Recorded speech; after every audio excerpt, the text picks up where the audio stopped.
வணக்கம். நான் உங்கள் பொறியாளர் குமரேசன். இன்னைக்கு இந்த வீடியோவில் நான் என்ன பேசலான் இருக்கேன்னா, போர்ட்டிக்கோவோட பர்பஸ் என்ன? நம்ம பெரும்பாலும் போர்ட்டிக்கோ அப்படின்னு சொன்னால் கார் நிறுத்துறதுக்கான பகுதி அப்படிங்கிறத மாத்திரம்தான் மனசில் வச்சுருக்கோம்.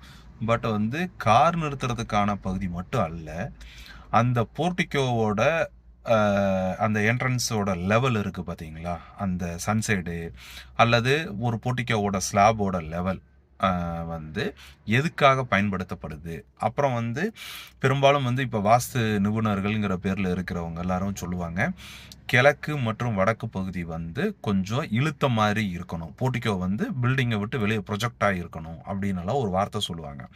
அது என்ன காரணத்துக்காக அவங்க அந்த வார்த்தையை பயன்படுத்துகிறாங்க, ஏன் இந்த ப்ரொசீஜர் சொல்கிறாங்க அப்படிங்கிறத எக்ஸ்பிளைன் பண்ணுறதுக்காக தான் இந்த வீடியோ. நம்ம இப்போ பண்ணியிருக்கிற ஒரு பில்டிங்கில் இருக்கிற காலையில் ஒரு 8 மணிக்கு சூரிய வெளிச்சம் வரும்போது எப்படி அந்த சூரிய வெளிச்சம் வீட்டுக்குள்ளே என்ட்ராகுது. சூரிய வெளிச்சம் காலையில் வரக்கூடிய வெளிச்சம் கொஞ்சமாக வெளிச்சம் வீட்டுக்குள்ளே வரணும். அதே அதிகப்படியான வெளிச்சம் வீட்டுக்குள்ளே வரும் பட்சத்தில் வீட்டுக்குள்ளே உட்கார முடியாது, ரொம்ப ஹீட் ஆயிரும். காலையில் வீட்டுக்குள்ளே பயன்படுத்துறது ரொம்ப சிரமம். இது ஒரு பிரச்சனை. அடுத்து இன்னொன்று வெயில் அதிகமாக இருக்கும் பொழுது நம்மளோட வீட்டோட மெயின் டோர்னு சொல்லக்கூடிய அந்த தலைவாசல் இருக்குது பார்த்தீங்களா, அந்த டோரில் இருக்கக்கூடிய மரம் வெயில்னால அதிகப்படியாக பாதிக்கும். மழை பெஞ்சாலும் பாதிக்கும், வெயில் அடித்தாலும் பாதிக்கும். ஸோ அப்போ அந்த இதை பாதிக்காத மெத்தடில் அந்த வீட்டை எப்படி அமைக்கிறது அப்படிங்கிறதுக்கு கொஞ்சம் யோசிச்சு பார்க்கணும். எனக்கு நான் தொழில் ஆரம்பித்த காலகட்டத்திலிருந்து பார்த்தா ஒவ்வொரு தடவையும் பில்டிங்க்கு பிளான் போடும் பொழுது மக்களோட வார்த்தை எப்படி இருக்கும் அப்படின்னு கேட்டிங்கன்னா, வீடு மட்டும் கட்டிக்கலாம் சார், நான் போர்ட்டிக்கோ வேண்டாங்க, போர்ட்டிக்கோவுக்கு நான் சீட்டு போட்டுக்கிறேங்க அப்படிங்கிற மாதிரியான வார்த்தைகளை நிறையா நாங்கள் பயன்படுத்துகிறத நான் அனுபவிச்சிருக்கேன். ஏன் சீட்டுன்னு சொல்கிறாங்க அப்படின்னு பார்த்தா, செலவை கம்மி பண்ணுறேன் அப்படிங்கிறாங்க. செலவை பெருசாக அதனால நீங்கள் சீட்டு போடுறதுக்காகவோ அல்லது நீங்கள் காங்கிரீட் பில்லர் வச்சு காங்கிரீட் ரூஃப் போடுறதுனாலோ மிகப்பெரிய தொகையை நீங்கள் மிச்சப்படுத்த போகிறது இல்லை. ஆனால் அவங்களோட மனநிலையில் அது ஒன்று இருக்குது. சரி, இன்னைக்கு ஒரு சிலர் என்னங்கிறாங்க, எனக்கு போர்ட்டிக்கோவும் வேண்டாம் சார், சீட்டும் வேண்டாம் சார், வீடு மட்டும் இருந்தால் போதும், சின்னதாக தண்ணி மட்டும் வடியாமல் இருக்கிறதுக்கு ஒரு பால்கனி மாதிரி மேலே ரூஃபை ஒரு 3 அடி நீட்டி விட்டலாம் சார் அப்படின்னு சொல்லுவாங்க. அதை பண்ணனாலும் வீட்டுக்குள்ளே வெளிச்சமோ அல்லது வெயிலோ அல்லது மழையோ வீட்டுக்குள்ளே சாரல் அடிக்கும் அல்லது வெயில் உள்ளே தொந்தரவு பண்ணும் அப்படிங்கிறத நம்ம நிறையா தடவை புரிய வைக்க பார்க்குறோம். எக்கனாமிக்கல்ங்கிற பேரில் அவங்களுடைய மைண்டில் ஒன்று ஃபிக்ஸ் பண்ணிட்டு தான் நம்மகிட்ட வராங்க. ஸோ நல்லது எது கெட்டது எது அப்படிங்கிறத ஆலோசனையை கேட்குறக்கு அவங்க தயாராக இருக்கிறதில்ல. பெரும்பாலான நபர்கள் அப்படி இருக்கிறதில்ல. அப்போது அவங்களுக்கு நம்ம சொல்கிறோம், அது அவங்களுக்கு புரிய வைக்கிறதுக்கு ஒரு உதாரணத்தை இந்த வீடியோவில் என்க்ளோஸ் பண்ணியிருக்கேன். இந்த வீடியோவை முழுசாக பாருங்கள்.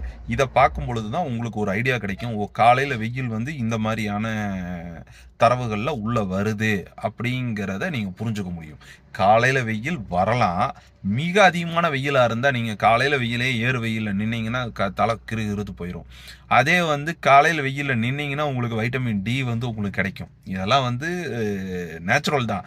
ஆனால் அளவுக்கு மீறினால் அமிர்தமும் நெஞ்சுங்கிற மாதிரி அதிகப்படியான வெயில் வீட்டுக்குள்ளே வரக்கூடாது. ஸோ அந்த மாதிரி தான் கட்டடத்தோட அமைப்பு இருக்கணும்.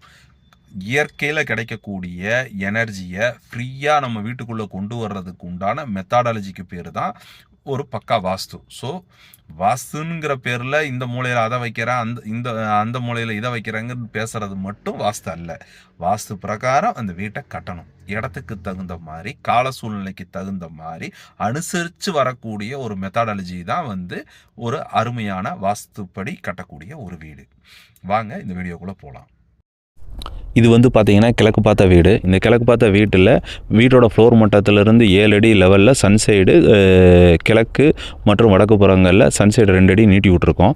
அப்படி பண்ணும் பொழுதும் போர்ட்டிக்கோ 11 அடி அகலம் இருக்கிற போர்ட்டிக்கோவில் காலையில் 8 மணிங்கும் போது வெயில் திண்ணை வரல் வந்துடுது. ஸோ அப்போ போர்ட்டிக்கோ ஃபுல்லுமே வெயில் இருக்குது.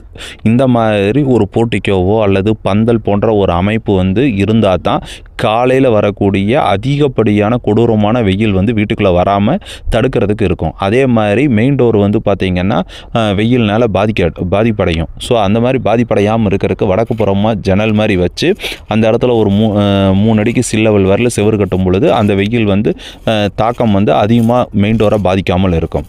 நன்றி, வணக்கம்.